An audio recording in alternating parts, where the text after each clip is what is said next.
Hello, Top Fan Rivalry followers, and welcome to Thursday or whenever you're listening to this. YouTube in the locker room doesn't matter. We'll talk about that in a little bit. It's time for the odd couple. It's time for your big homie, as he says, Big Dave, Astros fan extraordinaire, bang bang fastball. He's trademarked that. And Mikey bleeds blue. Mikey loves the Dodgers so much, he put it in his skin. That's right. It's right there. So, fellas, we haven't done this in a couple of weeks because of travel, illnesses, possible suspensions by the entire Astros team. I mean, a lot of things have been happening. Dana Brown apparently is not the most fit. Anyways, we haven't done this in a while. Let's get started, boys. Let's just hammer it out, right? Dave, we're gonna start with you. Give me a status of the Houston Astros right now. Okay, this portion of the program is brought to you by BioFreeze, Icy Hot, Neosporin. We are hot and cold. It is funny. We will go on a tear and play some of the best baseball you have seen this season. And then we play down to competition that on paper we should be dominating. Thus is the life of an Astros fan at this moment. As we record, we are at a virtual tie with the Mariners. The Mariners are still playing in Detroit. Go Tigers. Scooble's on the mound, so hopefully he can tame them because the Mariners will not lose, evidently, and just are sticking around there. The Astros came back from, everybody knows a deficit of astronomical proportions, and have taken the lead on a couple. There's been a couple of lead changes in the West. That being said, the biggest topic in Houston right now, the 800-pound orange straight out of Minute Maid Park, is the trade deadline. And in a move that initially stunk of desperation and a deadline, let's do something rather than nothing move, the Astros gave up 3 young prospects for veteran arm Yusei Kikuchi, from the Toronto Astros, as most fans like to say. And we gave up some talent. It was a 3-for-1 deal, and the initial announcement of the trade sent shockwaves through Houston. People were calling for Dana Brown's head on a stake, and were marching to Minute Maid Park looking for Mr. Crane. However, after a couple of sleeps, I do believe that on paper we are a better team than we were before the trade. We gave up aspiring rookie sensation outfielder Joey Lopervito. Hey, Joey, how you doing? Who showed up. He's had a big league stick. He's able to hit major league stuff and has made some web jam catches out in the outfield. We also gave up rookie pitcher Jake Gloss, who we had just called up from Sugarland as well, and a infield prospect, Mr. Will Wagner. That's right, son of what should be Hall of Fame Billy Wagner, another prospect in our farm organization. So, young talent for a lefty with mediocre stuff, who immediately becomes what, our third starter. Look, I'm not mad that we got Kikuchi, a lefty that has stuff that can move and eat innings. I'm not mad at it. Giving up the prospects. Look here, realistically, when you're dealing with prospects, you're dealing with a ceiling that is unknown. So it's easy to say that it was a bad trade, but ultimately, how many prospects actually pan out? So only time will tell.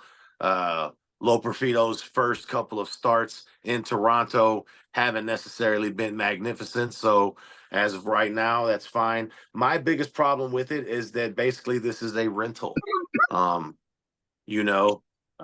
Anything short of a World Series appearance and win would possibly leave a thought of this trade being a failure. And if we do win a World Series, then you run the risk of him signing some crazy 5-year deal, and the regression starts immediately. So, a lot of wind right there, but basically where the Astros are based on where we started the season, I'm still happy with it. Tied for first place in a division that is ripe for the picking. I'll be there. Uh, Kyle Tucker, please come back. Check your milk cartons, people. If you've seen Kyle Tucker and his missing leg, please return him to the juice box. We need Kyle, but hey, I'll take it. It is what it is. This is the push stretch. Let's get healthy and let's play some good baseball. There you go. Mikey, your thoughts about the Dodgers right now?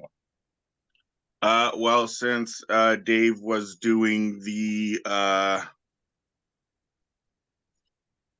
whatever his thing was, my Dodgers are brought to you by Band-Aids. Um, since the All-Star break, they started off hot and have come back to reality. Much like Dave's team, we are now in a dogfight because apparently the Diamondbacks and Padres refuse to lose. Our trade deadline was a little more hectic than Dave's. The Dodgers got Jack Flaherty. A couple other guys, Kevin Kiermaier, not thrilled about. Kopech. But the Michael Kopech's been pretty amazing for the Dodgers. So I'm happy with what Andrew Friedman did for the Dodgers at the trade deadline. And basically, we gave nothing. I don't think anybody was a top 15 in our prospect list that we gave up. Not that means anything, because you just never know what prospects will do. And poor Miguel Vargas got shipped off to in a 3-team trade, shipped off to the White Sox. So he basically went from the penthouse to the outhouse, just like that.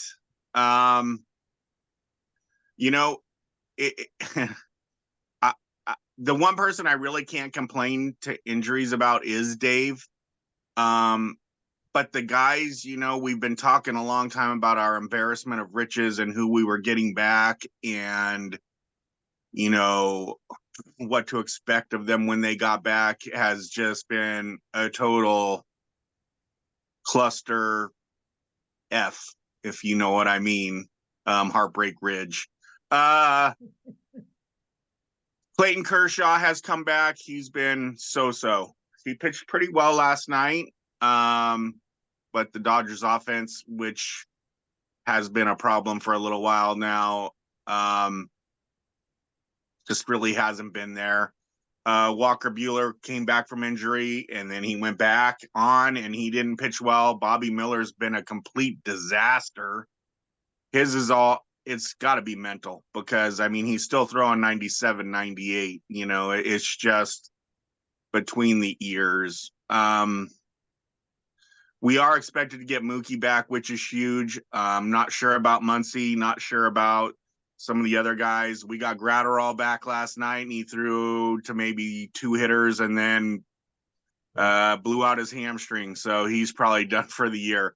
When we get guys back, they seem to either not perform or they're injured again. So for us to be 3.5 up still, with maybe 4 guys you can rely on in our batting order, and Mookie coming back, I guess I'm happy. Because it could be a lot worse, but we need to start hitting, or it could be a long month and a half here. So, Mike, I'm going to start with you. We come into August, we look at the schedules. Lots of teams play a lot of games kind of back to back. I'm looking at the Dodgers schedule right now.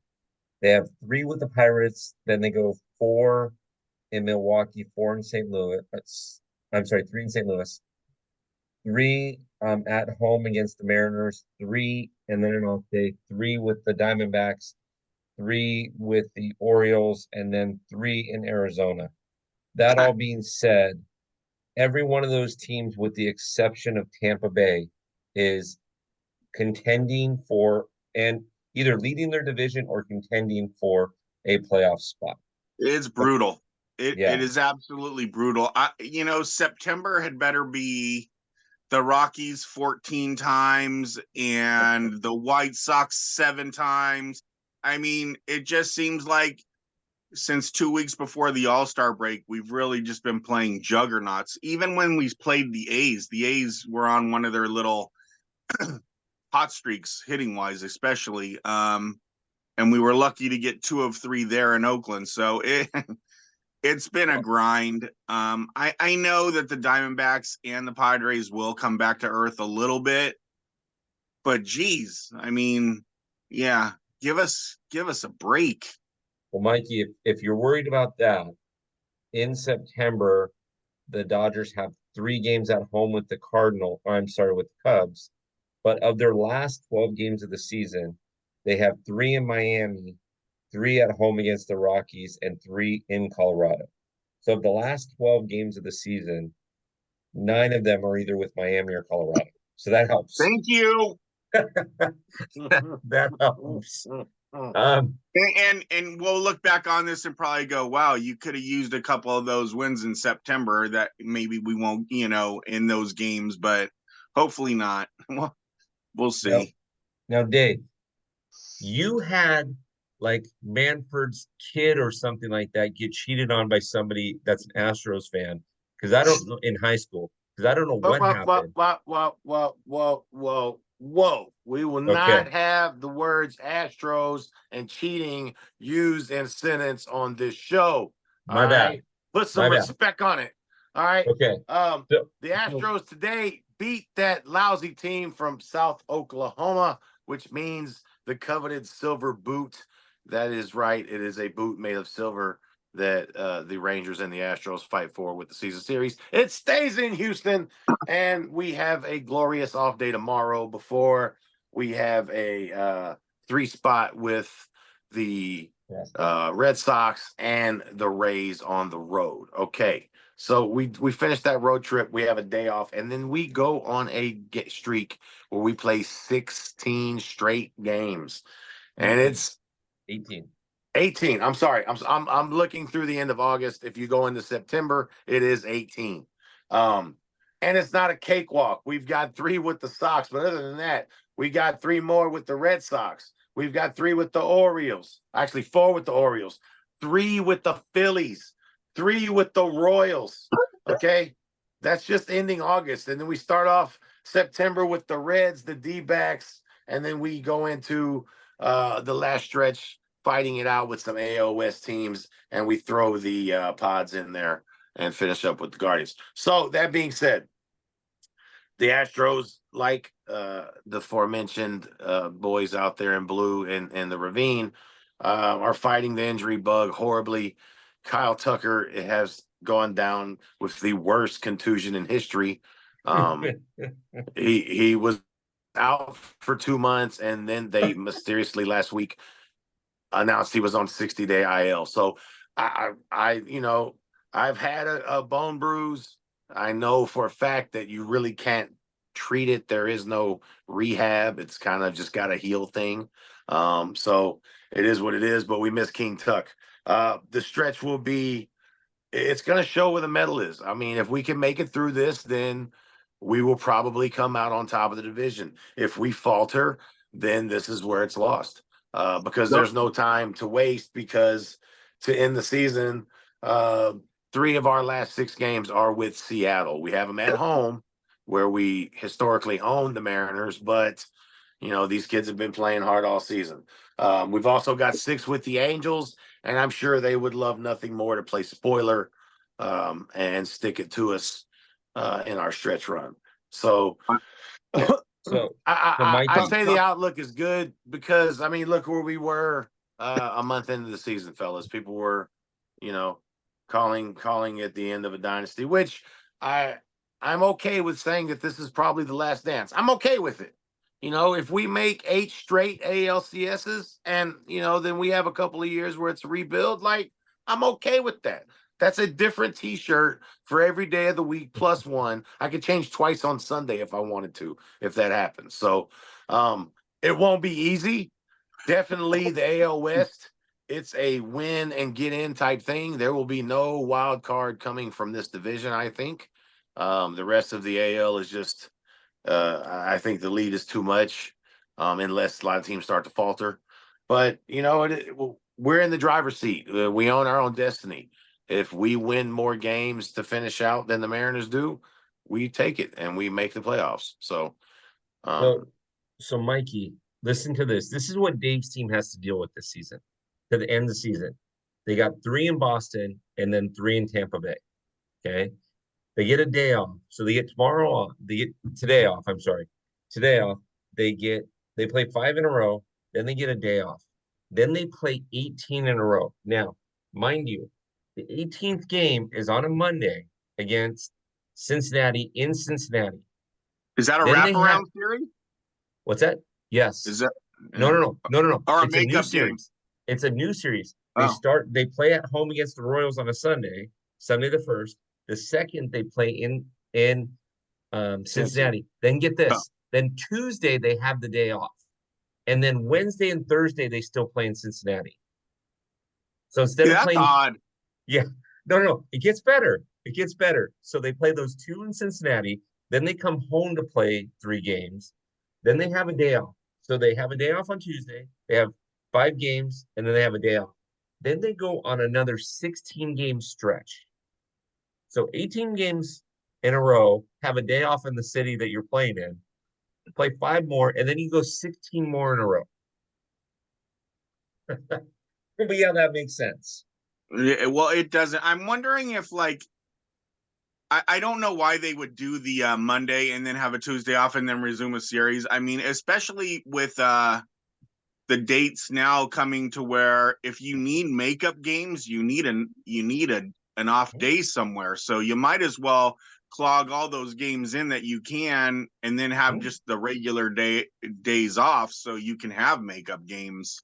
So I do feel bad for these guys because as I look at the schedule for the Dodgers, I look at the schedule for the Astros. If I were going to compare the two, advantage Dodgers, the Astros. Remember, 9 of the last 12 games for the Dodgers are against either Colorado or Miami. The last 6 Still got to games, win those games, though, man. You still got to win them. That's true.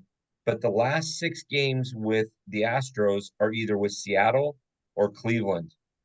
And Cleveland will probably have clinched it by then, but they're going to keep the foot on the gas because they want home field advantage come second round.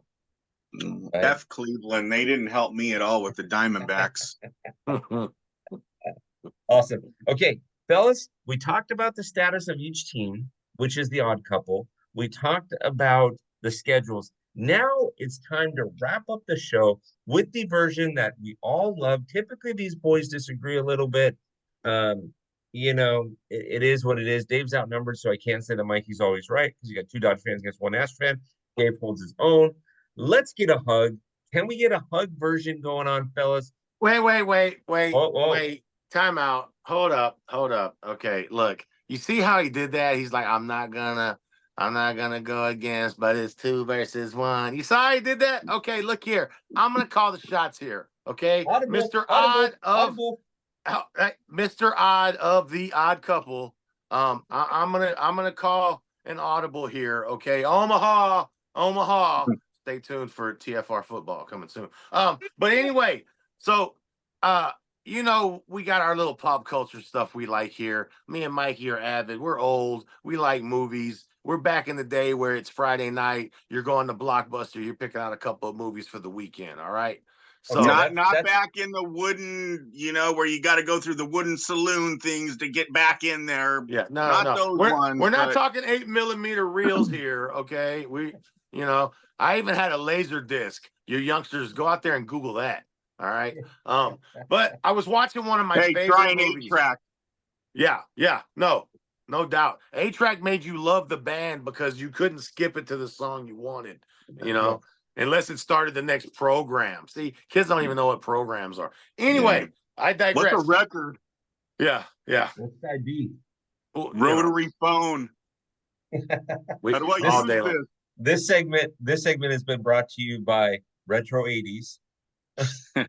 Actually, and Cafe 80s from Back to the Future 2. I digress. Bengay and Ash for Cream will also work, okay? Because we are, Gen X, we're starting to get a little gray in the beard here. All right. So that being said, millennials, Gen Ys, and Zs, don't mess with us. Don't call down the thunder. You don't want no part of Gen X. Anyway, that's for another show. We rode in I the was back watching. of trucks. Yeah, no, our parents could. They had a commercial at the end of the news that would say, "Parents, do you know where your kids are?" And that was because they had no idea Yeah. where we were. So, It's dark out. I better find Stevie. Yeah, I'm from the culture where I got up, got on my bike, rode 3 neighborhoods over, picked up my homie. Then we rode 4 neighborhoods over, picked up another homie to go to the homie who lived in the nicest neighborhood. And then we all had to be home before the street light came on. So, but anyway, enough of the time capsule here. And don't be confused, everybody. He stopped by 3 Whataburgers and 2 Buc-ee's on the way home. Nah, this was way before them days. If you wanted a hamburger, it was the Eddie Murphy special. You got the big meatball on the square bread and the ketchup, and it was kind of turning into pink paste. All right, because Mama said we got hamburgers at home, baby. All right. Anyway, I was watching one of my favorite movies all time, and this is how tuned in I am with the Astros. And when Mikey bleeds blue and I bleed orange, this isn't a gimmick. I'm telling you about it. I find baseball and everything. So I was watching Glory. Guys, you know Glory. Ferris Bueller is the fearless general, okay, of the Union Army. All right. Denzel is there. God is there. Morgan Freeman himself is in this movie. And there's a part at the movie right before the big battle where Colonel Shaw, Matthew Broderick, Ferris Bueller, Mr. Sarah Jessica Parker stands up and says, "If this man falls, who will carry the flag and move forward?" You know what I'm saying? And if this guy succumbs, who will stand there for us and keep going forward, right? And at the end of the battle, Ferris Bueller is mortally wounded and drops the flag. And here comes my man Denzel, tripped, grabs the flag, telling his guys to come forward to take the ridge, comes over the ridge, gets met with 35 guns. But here's where I found the baseball in it. All right, guys, we all have our teams right now that it's a stretch run. We're a little banged up. There's a lot of innings in, and there's still enough baseball left to make a difference. Who on your team will take the flag and stand up and carry on? Who is your guy that will rally the troops forward through this stretch run to the playoff promised land? Well, as a Dodger fan, speaking for my Dodger brethren and sisterin, I don't know if that's a word, but nope, but it sounds good. All right. My guy, I'm going to say who gets gunned down. I'm going to say Chris Taylor gets gunned down. The flag starts dropping. Bam, comes out of nowhere. Clayton Kershaw. Bandage on his head, arm in a sling, but he's carrying that thing. He's carrying that flag for the Dodgers. And Freddie and Mookie and Shohei, Will Smith, those boys are right behind him coming over the ridge. I see Clayton Kershaw being the flag bearer for the Dodgers. He leads us. We will follow. Clayton Kershaw is my guy. Okay. I can see that. I can picture Kershaw as the guy at the end of 300 with the bandage over his eye who witnessed the battle and lived to tell the story. Like, oh, man, we were outnumbered and they doubted us. They were coming for us. But, yeah, love that. Love that. The problem here in Houston, as I was watching the movie, I got kind of sad because it made me think of our fearless leader, the guy who was taking us to the promised land. That's right, King Tuck. Okay, Kyle Tucker was off to a MVP type start to his season. He fouled one off of his shin, and we haven't seen him since. So since King Tuck has fallen, I think it is up to the biggest man on the field, not in stature, but in fortitude, in the get-go. It's Mr. Mighty Mouse himself. Here I come to save the day. Jose Altuve will pick up the flag. Rally orbit. He'll get Jeremy Pena. He'll get Swaggy Bregman. JV will come off with Rally the crutch orbit. under his arm and the drums. And we're going to have the flutes. And we're going down like Mel Gibson said. No retreat. No retreat. No retreat. Jose Altuve, in the words of Wyatt Earp, you tell him I'm coming and we're bringing hell with us. Mhm. Yep. So if I'm playing this game, boys, I got 2 for each team, and they're gonna surprise you for both of them. Nothing Okay. surprises me with you, Bill. I think King Tuck, and I think Kate Upton. I think Justin Verlander. With King Tuck out of it, it's Jose Altuve, but it's Justin Verlander. I think that his quiet dignity, he could walk over to somebody and just look at him and say, "You know that you can do better than that. I believe it." And that's it. Boom, it's done. And they'll do it. Okay. The other one is, yes, Clayton Kershaw, but Mikey, you know who I think would stand up on that table in the locker room and say something along the lines of, "Oh, Captain, my Captain"? I hope it's not who I think you're about to say. Kiki He's gonna. Hernandez. Okay. No, Okay. geez. You know Okay. that. Listen, Kiki is just that kind of guy that he's the player. Who was Bruce Gratterall holding on to the other night when he was walking off the field? Kike, and I think probably Possum was out there, or the guy The- with the bun. The Not closest sure. person to him. Yeah, no, it was Kiki, and it was a trainer, Yeah. right? It was the man bun dude. I don't know his name, but he rocks that dude. Who was the first guy to the mound when they took out Clayton Kershaw the other night? Kiki. Who was 'Cause he the wanted first to one to pitch. pat him on the backside? You know Kiki. why? That's that Astro in him. That's that Southern hospitality in him. I'm gonna say this, and that's fine. You can say him because he's popular. He is, he is well liked in that locker room. And finally, the last week and a half, 2 weeks, he has performed. Defensively, I've never had an issue with Kike, but offensively, he just got his average over 200 with this hot streak he's been on. So I think he's sitting around 210, 211 now. I thought you might say Gavin Lux because he blew out his knee last year and he's been on fire, since pre-All-Star break. No. Who was your second one? I'm sorry. You said Kiki you had. and Kershaw. Oh, okay. Okay, so I thought you were going to go somewhere different. And as much as I hate to say it, if I had to think of a Dodger that would jump up and rally the troops, and I think it's kind of been done already, it's Houston's favorite Dodger. That's right, Joe Kelly. I mean, I'm just saying, if there's somebody I that I don't want know to if see, anybody takes Joe Kelly serious enough.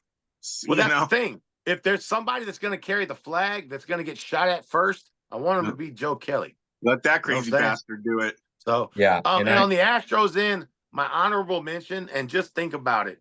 If Yordan Alvarez, this monster, walks up to you and tells you to get your what in gear, are you really going to tell this guy no? Well, it depends. If you don't speak Spanish, are you going to be able to understand him? Look, fear by that vein popping out of his neck, yeah. His hand around your throat translate in all languages, okay? Everybody didn't necessarily know what Serrano was saying, but everybody got the point, okay? Don't drink Jobu's rum. That's right. Eddie Harris learned. All right, so TopFanRivalry followers, the odd couple, it's been a couple of weeks again with travel, with injury, some of us on the IL being sick, those type of things. Life is good. We're back in action. We're having a good time doing this. Now, I need to tell you something. Please understand this. Membership has its perks. If you're watching this on YouTube, good for you. Okay. But you need to go over to topfanrivalry.com. You need to click on that locker room button. When you click on that locker room button, it's going to ask you to pay $25.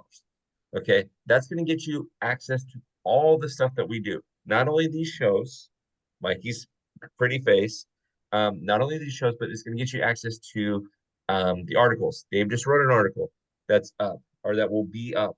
But you're What was also going that to one? have How the Astros cheated and got away with it? that's the one. Yeah. Not only are you going to be able to do Forward these by things, O.J. Simpson. be, but you're also going to be able to attend our private exclusive events. We have one of these on the 15th. It's a ladies' night only. I'm hearing rumblings of the agenda. Mikey, Dave, I haven't even set the agenda. I don't know what's going on. Megan and Amber have set the agenda. Okay. Well, These I know ladies, by the name of it, we're not invited. So what does it matter? but if you want discounts on merchandise, you get it in the locker room. You want discounts on FanFest, which Mikey will be there. Dave will be there. Dave offers big hugs. He gives free hugs out. Mikey's holding up a dugout mug. Go get your dugout mug. Get him a lot cheaper. Like, go for it. So, that being You could said, use the promo code Bleeds Blue. I'm sure Dave has his own. Dave, would you like to shout it out? Look, use the code Bleeds Blue. Use the code Big Dave. Bottom line, it's pennies on the dollar. It's $25 for the whole year. I've spent more than that on spilt coffee. Go get your locker room access.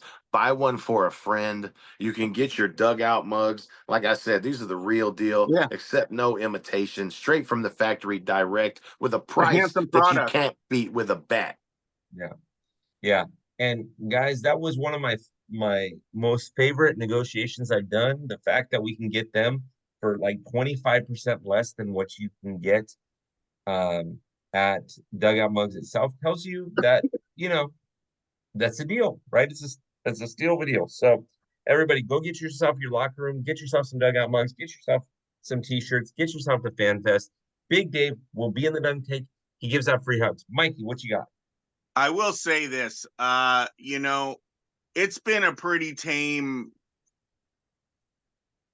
quite a few episodes of The Odd Couple, but but come the playoffs, feelings might be hurt. So, you know, stay tuned. Stay tuned. Stay tuned. Everybody, we appreciate you guys. We'll be back in a week.